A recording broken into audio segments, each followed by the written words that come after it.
Green's four കേരളയുടെ പുതിയൊരു വീഡിയോയിലേക്ക് സ്വാഗതം. നമ്മുടെ സംസ്ഥാനത്ത് സാമൂഹിക സുരക്ഷാ പെൻഷൻ വാങ്ങുന്നവർ അറിയേണ്ട ചില പ്രധാന അറിയിപ്പുകളാണ് ഇന്ന് നിങ്ങളുമായി ഷെയർ ചെയ്യുന്നത്. ചാനൽ ആദ്യമായി കാണുന്നവർ സബ്സ്ക്രൈബ് ചെയ്യുവാനും വീഡിയോ ഇഷ്ടമായാൽ ലൈക്ക് ചെയ്യുവാനും മറക്കാതിരിക്കുക.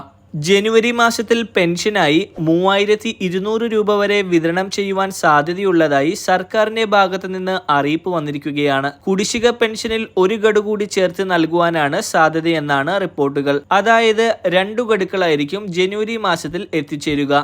4 മാസത്തെ പെൻഷനാണ് നിലവിൽ സംസ്ഥാനത്ത് കുടിശ്ശികയായിരിക്കുന്നത്. ഇതിൽ ഒരു ഗഡു നൽകേണ്ട സമയമാണ് ഇപ്പോൾ. 2024-25 സാമ്പത്തിക വർഷത്തിൽ 2 ഗഡു കുടിശ്ശിക പെൻഷൻ തന്നു തീർക്കുമെന്ന് സർക്കാർ അറിയിച്ചിരുന്നു. അതിൽ ഒരു ഗഡു കഴിഞ്ഞ ഓണമാസത്തിൽ വിതരണം ചെയ്തിരുന്നു.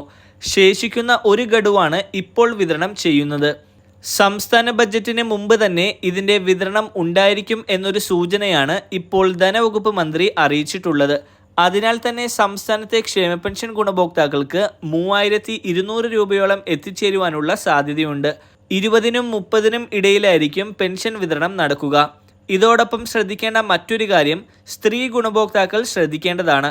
വിധവാ പെൻഷനും അവിവാഹിത പെൻഷനും വാങ്ങുന്നവർ സാക്ഷ്യപത്രങ്ങൾ ഹാജരാക്കേണ്ടതുണ്ട്. അതായത് നോൺ റീമാരേജ് സർട്ടിഫിക്കറ്റ്. ഈ രേഖകൾ ഹാജരാക്കിയില്ലെങ്കിൽ ഏപ്രിൽ മാസം മുതലൊക്കെ പെൻഷൻ മുടങ്ങുന്നതായിരിക്കും. ബന്ധപ്പെട്ട രേഖകൾ പഞ്ചായത്തിൽ ഏൽപ്പിക്കണം. അവിടെ നിന്ന് ഉദ്യോഗസ്ഥരാണ് ഇത് സേവന വെബ്സൈറ്റിൽ അപ്ലോഡ് ചെയ്യുന്നത്. അതിനാൽ എത്രയും വേഗം രേഖകൾ ഹാജരാക്കുവാൻ ശ്രദ്ധിക്കുക. 60 വയസ്സിന് താഴെയുള്ളവരാണ് ഈ രേഖകൾ ഹാജരാക്കേണ്ടത്. 2024 മാർച്ച് മാസം മുതൽ അതാത് മാസങ്ങളിലെ പെൻഷൻ തുക സർക്കാർ വിതരണം ചെയ്തിരുന്നു. അത്തരത്തിൽ 2024 ഡിസംബർ വരെ പെൻഷൻ ഗുണഭോക്താക്കൾക്ക് അതാത് മാസങ്ങളിലെ പെൻഷൻ തുക അക്കൗണ്ടുകളിലും കൈകളിലുമായി ലഭിച്ചിട്ടുണ്ട്.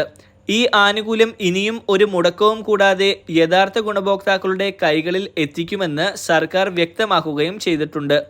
ഇനി മസ്റ്ററിംഗ്, വരുമാന രേഖകളൊക്കെ ഹാജരാക്കിയത് സംബന്ധിച്ചും മറ്റെന്തെങ്കിലും രേഖകളൊക്കെ സമർപ്പിക്കേണ്ടതോ തുടങ്ങിയ കാര്യങ്ങളൊക്കെ സംശയമുള്ള പെൻഷൻ ഗുണഭോക്താക്കൾ നിങ്ങളുടെ പെൻഷൻ ഐഡിയോ ആധാർ നമ്പറോ ഉപയോഗിച്ച് സേവന പെൻഷൻ വെബ്സൈറ്റിൽ സ്റ്റേറ്റസ് പരിശോധിക്കുക.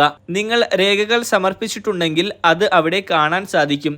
തുടർച്ചയായി ആനുകൂല്യം തടസ്സപ്പെട്ടവർ നിർബന്ധമായും സ്റ്റാറ്റസ് പരിശോധിക്കുക. എന്ത് കാരണത്താലാണ് പെൻഷൻ മുടങ്ങിയതെന്ന് അതിലൂടെ മനസ്സിലാക്കുവാൻ സാധിക്കും. വളരെ പ്രധാനപ്പെട്ട ഈ ഒരു ഇൻഫർമേഷൻ നിങ്ങൾ മറ്റുള്ളവരിലേക്ക് കൂടി ഷെയർ ചെയ്യുക. പുതിയൊരു വീഡിയോയുമായി വീണ്ടും കാണാം.